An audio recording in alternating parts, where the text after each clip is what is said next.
Semper Fi Airsofters, and welcome to the day. And today we have a very special guest with us. Very special. AMS, Mr. Bo himself. How are you doing? Oh, good, man. Good, man. I appreciate you guys having me on. Absolutely. We appreciate you coming. Yeah, of course. And I know a lot of guys from the East Coast know Third Coast Airsoft because it's primarily East Coast.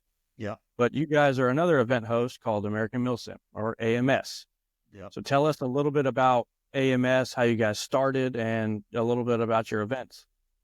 Well, in a nutshell, we have been around. I think our first event was Broken Home in 2012. And we probably averaged 5 to 7 events the first 4 to 5 years. And we had 4 owners. And through the years, this kind of dwindled down. I'm the last of the original 4.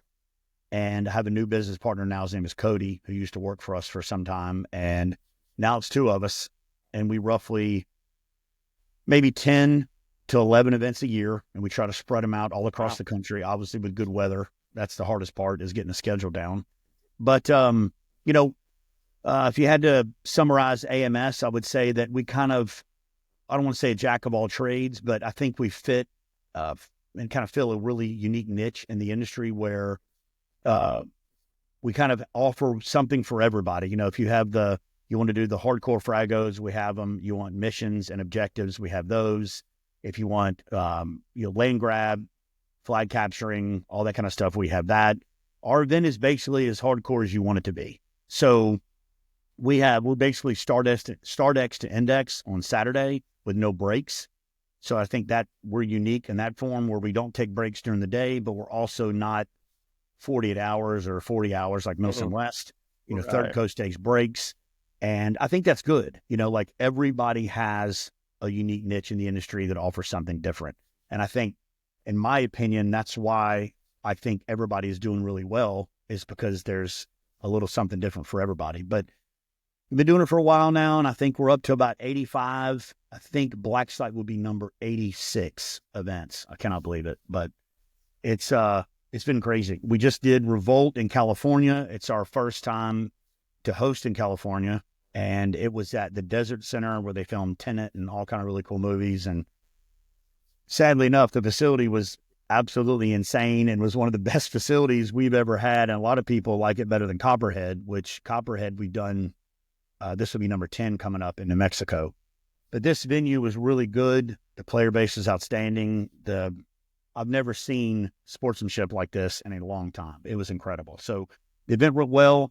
Now we're gearing up for a local event coming up in next month at Black Ops Airsoft in Fayetteville, North Carolina. And then we head to Black Site and then really keep going, So being from around these parts, Tennessee is really interested in Black Site. So do you have any good information that you would like to tease us with on Black Site? Well, yes. We're fooling right now with a couple of different options. We have been, over the last 4 or 5 large events, we've been teetering with a third faction, which is basically a lot of our staff. So we have them under control, and they give the players a lot of different options, from negotiating to fighting to wheeling and dealing to doing whatever with them. And it's worked really well. It worked outstanding at Revolt. It works really well at Copperhead. And we're looking at that as well for Black Site. But Black Site is a very, very unique AO that if you haven't played before, the buildings are massive and they go on forever, what it seems. And it's different than anything else we play. And I don't really have any more teasing information other than that. I just know that we're going to fool with the fobs a little bit this year. That's half the problem with any site, is making sure that the fobs are in a good location so it doesn't create that ridiculous 50-yard line. But the facility is fantastic. And if people have not played it, it's definitely worth it, because it will be the last time anybody is able to host there. The owner is turning into a recording studio, filming studio, all kind of stuff's happening. They're starting to do a lot of demo, and it's going to be pretty sad, but it'll be the last one. So, it's if somebody wants to go, I definitely recommend doing it. It's going to be fun, but that's really all I have as far as new for Black Site, right? Right. Tell us a little bit about your schedule from start time, start day to end time and end day. Okay. How does Yeah, that look? that's actually a good question. So we like our Fridays are basically like vendor days, and that's kind of like I think that's pretty standard across the industry. But Friday is Yeah. people show up and get registered, hang out. We do 2 or 3 safety briefs throughout the day, and at that evening we do faction briefings. So the players can go meet with the COs, meet with their squad leaders, platoon leaders, and believe it or not, on Friday we usually get a pretty good turnout. Over half the player base is usually there. We understand there's a lot of players that can't really arrive until Saturday morning, work, family stuff. So Saturday morning, we also spin everything back up on Saturday morning and allow people to show up, get registered, chrono, et cetera, before we do our morning briefing. Morning briefing is usually no more than 5 minutes, kind of recap some very important information about the AO, usually for safety, et cetera. And then let's hypothetically say start X is at 10. And the game usually indexes around 9 to 10, depending on how dark or where we are. So you get a really long, solid day of nonstop action.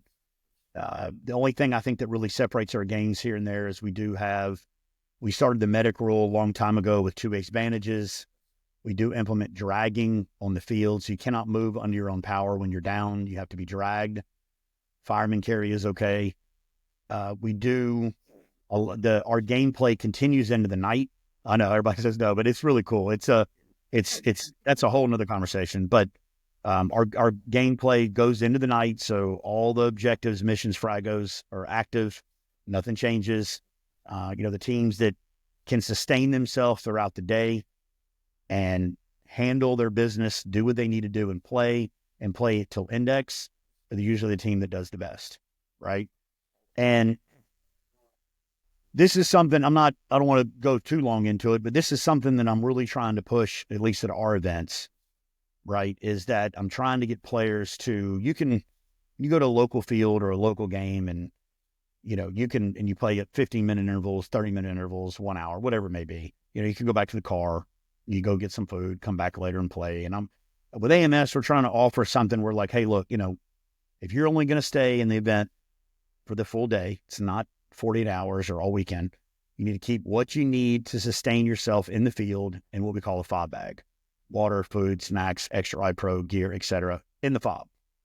If you want to go back to the parking lot, you can, but we're like, hey, look, stay in the fob, stay with your teammates, talk to the COs, talk to command, look at the command maps we have them set up in tables, and combat controllers will walk up before a frag or a mission and be like, okay, here's our entry point, here's our ingress, here's where we're going, here's what we're doing, here's how we're getting out, set the plan, make sure the medic's with them, and they run their missions and fragos all day. That's something you can do all day long. If you want to run like crazy and turn it into open play and go capture flags and die, you can do that as well. But it just depends what you want to accomplish out of the day. However, so our goal is to get these players to say, hey, look, take it the next step, stay all day. Do what you need to do, play all day, take your rest when you're guarding a building, when you're holding a line, when you're building and creating and holding a phase line. Stay in the field as much as possible. Know what's going on. Know where your aid stations are. Stay involved. That's our entire goal. And then they can sustain all day into the night, right? And they can play into night. And it's tough. I mean, people will literally get upset because they don't think we have enough game time, but come 5, 6 o'clock, we have a 40% attrition rate because people are exhausted. I mean, they go so hard without taking a break. It's tough. And if you go to these AOs where, like Copperhead in New Mexico, or you go to Revolt was difficult, Muscatatuck was extremely difficult, right? We will have U-Hauls once in a while that'll be running around, picking up people, bringing them back to fobs. And once in a while, we will use those for insertions. But trying to get players to get acclimated, to learn how to stay in the field, run with their medic, be effective, do what they need to do, and stay in the field all day. It's usually the ones that are complaining that it's too much walking, it's too brutal, they're not getting any time because they're not running together on task. Does that make sense? Right. And that's, and it's okay. Like, we understand, like we I look at every player that comes to our event as a customer first, but we're trying to say, hey guys, look, this is the best route. If you want to be able to enjoy the stay and enjoy the event, get your money's worth, and do this is the kind of game design we have. Because I am old enough and been doing this long enough to understand how it works. You start at a local field or in your backyard with a Springer. Then you maybe go to D14 Airsoft and play on the weekends. And then you're like, okay, American Milsim's coming for a local game. I'm going to do that. And then some local company does another game. Great, right? And then you're like, okay, I've done these. Maybe I need to go to a bigger AMS game or Third Coast game. I need to step it up. Then they can play these games, Veterans for Airsoft. It's wonderful that they're doing events. I mean, the more events and the more event promoters we have in this country, the better it is for the sport, period. Like I always stand right.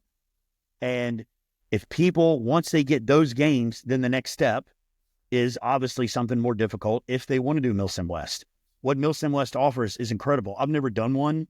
I'm good friends with with Brian Clark and Josh Warren. A lot of the AMS guys have been coming to AMS for years, have now switched over to Milsim West because, when you do AMS for 4, 5, 6 years, whatever, you want something new, and that's great because what does that do? It keeps people in the industry. It keeps them buying BBs, keeps them buying guns. It keeps shops open. The longer we can sustain in the industry, the better it is for everybody. So that's really where I am. And I think a lot of that's because I'm 50 years old now and I've been doing it for a long time and I have a different perspective on everything. But that's kind of where we are. Like we invite players to try our game. And if they rather breaks, then they have an option. If they rather 40 hours or whatever, they have an option, and I think that's why it's working so well for everybody right now, Yeah. So that's my long-winded answer. Explain to us how you guys start off. Like, let's go through a day like chrono and before mission and objective. Like, how does your intro work? What do you mean? You're talking about before StartX? Before StartX? Yep. People get there Saturday morning. Saturday morning. Yeah. So people show up Saturday morning, which is usually about a 2-hour opening there.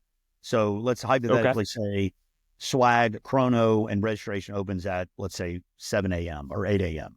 It's open for 2 hours. And then our last safety briefing is the last hour. So it gives people a little more time to do what they need to do. Most people should be doing that anyway.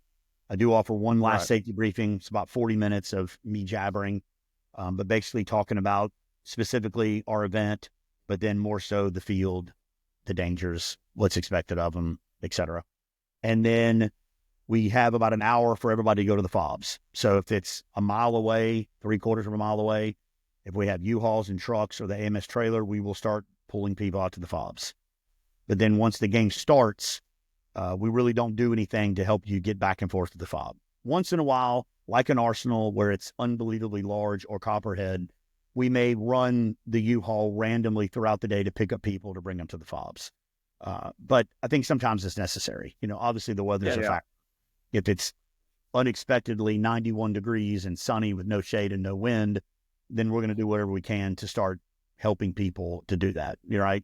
I mean, that's our goal. But then once that gets started, then it's game on until index. And then at night, we usually don't help people come back. So they got to put all their stuff in their bag, put all their kit up and hike back in, and they get a little taste of it at night. So that's why we try to prefer people don't bring 5 guns to the fob, don't bring a wagon, don't bring pop-up tents. And, and over time that's starting to diminish. So more people are just bringing what they need on their back, which is really all they need. Right. Yeah. But, we're going to be releasing, all the work is done, but we're going to be releasing about 20 to 25 2 to 3 minute videos breaking down every section of our rule set. So you'll be able to go read the rule set, watch the YouTube video of me talking about it, explaining in a little more detail, and people can work their way through the rule set with video with a lot more information specific about what we're talking about rather than just reading something. So our website's been needed to be updated as far as that goes with more information as of late. But yeah, that's it. So tell us just a little bit. You keep talking about factions. Tell us a little bit about your 2 different factions that you have. Yeah, so really cool story. Back in the day, when it came out, it's the Coalition of Sovereign Territories and United Federal States, and it's basically a modern day civil war. So, which is kind of depressing. I get it; it's depressing, but cost is basically the southern states, which is Louisiana, Texas, Alabama, Mississippi, and I think there's another. It's changed. I can't remember the last one. Texas is the main one, which is the big star, and the 5 stars around it, and then UFS is everybody else. And so basically, UFS. The main government wanted to tax and really lay the hammer down on all the oil drilling states and the southern states. And they're like, we're not doing that. So there's actually, I got to find it. You can almost write a book about it. It's really cool that in detail that one of my buddies wrote it a long time ago. And that's where it is. So the main faction is basically United Federal States, which is the rest of the U.S. And cost is green, and they're the 5. Then we have a third faction, which is called Sierra Dynamics. They're basically the militarized Amazon. And they wear black, multicam black, arid. Oh my gosh, Alpine. Jiminy Christmas, Alpine, solid gray, and they probably come in 2 or 3 times a year, which is really cool. And people they love that faction. They really have a cool logo, cool colors. They pop in a couple times a year, and then we also have the CDF, which is Civilian Defense Force. So once in a while, the CDF changes sides all year long, depending on the region, or who's paying them. So a lot of times, if we go, let's say like a local field or we're new somewhere, a lot of times we'll throw CDF in there to allow people to wear blue jeans, flannels, to wear civilian clothing. So it offers, in case somebody's like, well, I don't have a full multicam, I don't have woodland, I don't have, we throw CDF in there once in a while where they can wear, X, Y, and Z to where they can still play. And we have, still all the patches and T-shirts and hats and hoodies and beanies. And, it's like it's ridiculous the amount of merchandise that we sell for all the factions. It's really cool. People buy the flags and, it's nuts. It's nuts. So the only thing that I wish I could change is I wish it's good in a way, but people, once they get addicted to their faction, they don't change. They become very, very loyal. There is no bopping around. And we have 2 very good COs with 2 completely unique game designs, and their strategies are drastically different. And we are doing some internal working on some of that as well, because we roll the dice at our events, and that's another conversation we can get into later. But people, once they join the faction, they get it, and they're like, they do it all year long, man. It's crazy. Yeah. And that's really kind of the story behind it. Let's get into this rolling the dice. Go ahead and go further into it. Well, at the end of the day, down the rabbit hole. It is. We allow, it's the one thing I think that it's very good about what we do, but also very terrible about what we do, is because our commanders and COs, they pick their squad leaders, platoon leaders, and if they're veteran players, that's great. And if they're new, sometimes that could be great. Sometimes it could be rough. And so when I say roll the dice, Rich, who runs UFS, he has a game plan. He knows the op boards. He knows what's going on at that event, whether it can get crazy, right? It's nuts. Some of the stuff that we have in our event. And then Russell will have his game plan, and they do not talk. They do not strategize. They do not work together. They hate each other. I'm not from a real standpoint. They get along and they're buddies, but they don't, when it's game time, it's like, we're hitting the line of scrimmage and going at each other. And so it's good in a way, but it's also difficult in a way for us to manage as a company. But the game is in the player's hands. Mm-hmm. So we go to a specific area and one team has got a really crappy player base.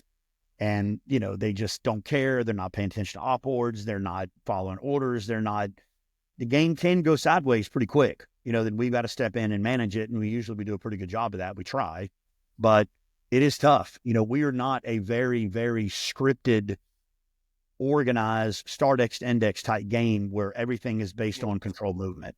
That's not us. Mm-hmm. Now, I'll be honest with you. We're working on that to teeter in that direction a little bit more. And when we do, oh boy, it works really well. And we did it at Revolt a couple times, and it was some of the most epic stuff I've seen in a long time. But people don't understand how difficult that is to manage. It is extremely difficult to manage.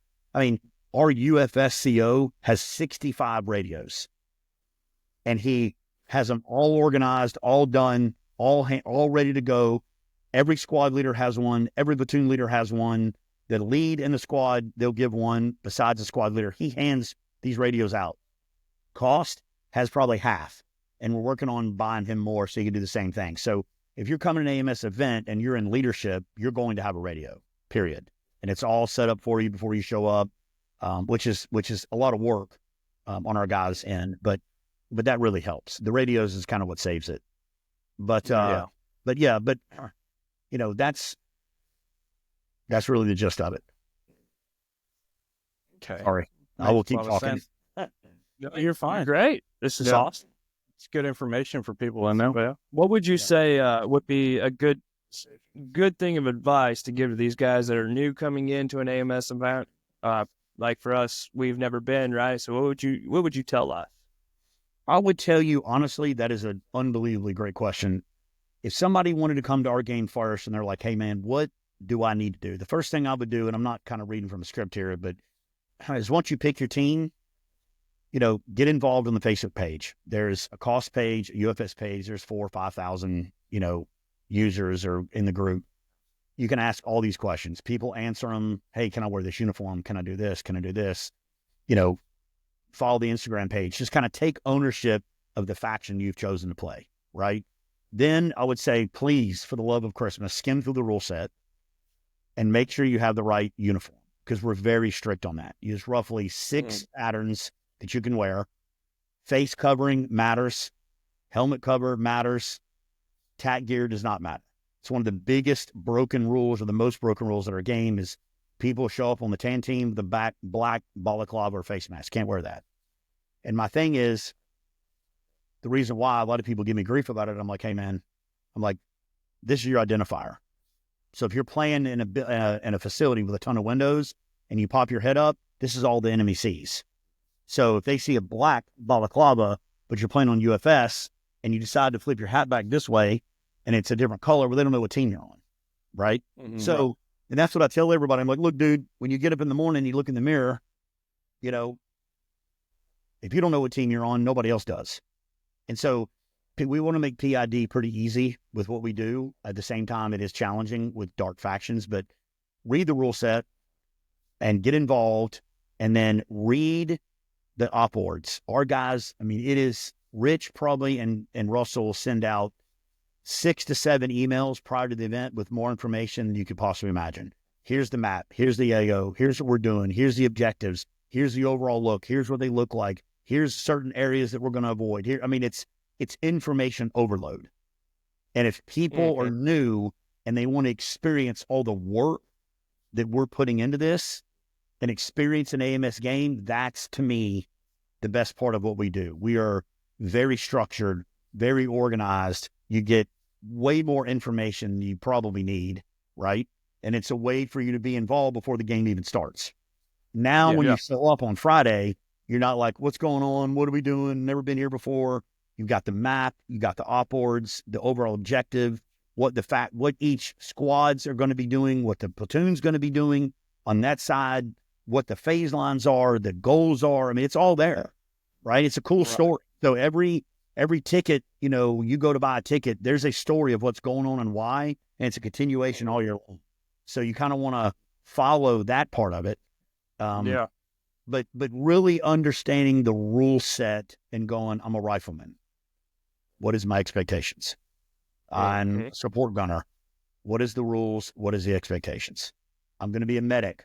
Probably need to read the medic rules 10 times to make sure I know what's going on, right? That's things that I beg people to do. And for the life of me, it's a lot of people just choose not to read, you know, and then they show up and they don't know what's going on. And they get frustrated and they want to blame us. And I'm like, hey, man, you know, it's there, you know, it's the uniforms are the toughest part. You know, you try to show up to a Milsim West game and not have the right uniform. I mean, there's no way, right?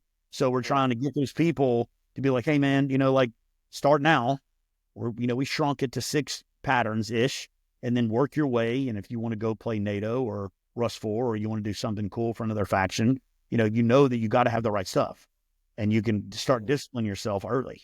Yep. So Absolutely. that's and I recommend definitely coming on Friday if players, if they can come Friday. Friday is a great day to come hang out, meet the vendors, meet the staff, do a safety briefing on Friday, get everything done. So Saturday morning, you don't have to stress about it, right? You show up Saturday, get all your crap out of the trunk. Don't have to show up till 10 o'clock. Morning briefing, you're good. Head out to the fob, game on, right? And because Friday is a good way to get everything done. And that's, read the rules, take part in your faction, make sure your uniform is right, and get involved. Because it's, dude, you're going to pay $200, $250. You might as well know what time.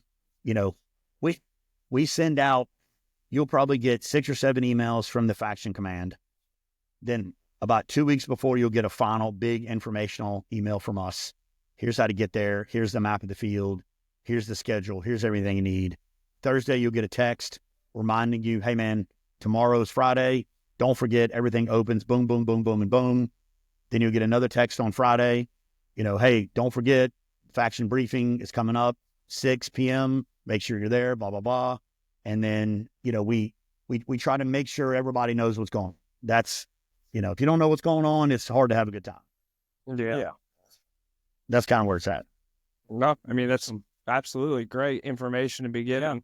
And, I'm excited to see and hopefully push some guys out to try some of your events if they've never. Yeah, and absolutely. Experience it for ourselves too. Yeah, it's fun, man. It's a good time. It's what you want it to be, which I'm sure it's very unfortunate for me. I've been really wanting to go every once in a while. Sal and them will pop in and go to one of our games, and I've been invited to countless Milsim West games, and I wanted to go from a standpoint of Josh was like, just coming out and watch what we do, and I want to learn from him. I want to learn from everybody. We're always trying to make our events better, and some people do things better than others, but it's I love learning and seeing what people do. It's cool. Because I mean, dude, we're learning every day. That's for sure. I mean, I don't care how many events we've done. It's a challenge, man. It's a challenge. Yeah. So sure. To close out, let's get some dates and locations for your next 2 events. Okay. So the next event is going to be in Fayetteville, North Carolina at Black Ops Airsoft and Paintball. It's called Atlantic Front. It's a local series game, which is catered more towards newer players. It's smaller field, and the game design is it's not dumbed down. It's just, there's not as many hardcore long hiking fragos and stuff to do because the AO is much smaller. And it's really a good jump start if you want to come to bigger games. That's going to be in about 4.5 weeks. It's the middle of next month. And then we go straight to Black Site after that, which will be a month-ish after that. And then right after Black Site, I believe we go to Southern Front at D14 in Dallas. That's always a really good local game. And then, that's a great game. That is a fun local field. And then we go to Liberty, which is up in Skirmish Paintball up in Pennsylvania. That place is insane. It's insane. I've actually heard the Skirmish is supposed to be really crazy. Yeah, it's sweet all at the same time. Yeah, we had about 420 last year, which was a little less than I thought we'd get, but it was our first time up there, and it is a paintball field, but it's not. The place is amazing, and so then we're done for the first half of the year. So, and our schedule our full schedule is on our Instagram highlight page. So if you go to our IG and look, it'll have the events that are open right now plus the schedule for the year. So awesome. Yeah, it's pretty much set for the rest of the year, and then we have a new one that I'm trying to drop in October. The place it's insane. And we've been working on it for probably 5 years. And if we get it, it'll be awesome. And that's going to be in October. So I'm waiting on that one. But well, you guys heard it. What's up? You guys heard it first, guys. And we really appreciate you, Bo, coming on and giving us the insider information at American Milsim. We can't wait to have you back on. And we appreciate everything you've done for us so far. Thanks, man. If y'all need something, just please holler. And it's an honor to be on. I appreciate you guys thinking about me. I really do. Yeah, we appreciate it. And as we always say, do what you love. I love what you do. Thank you. That's right.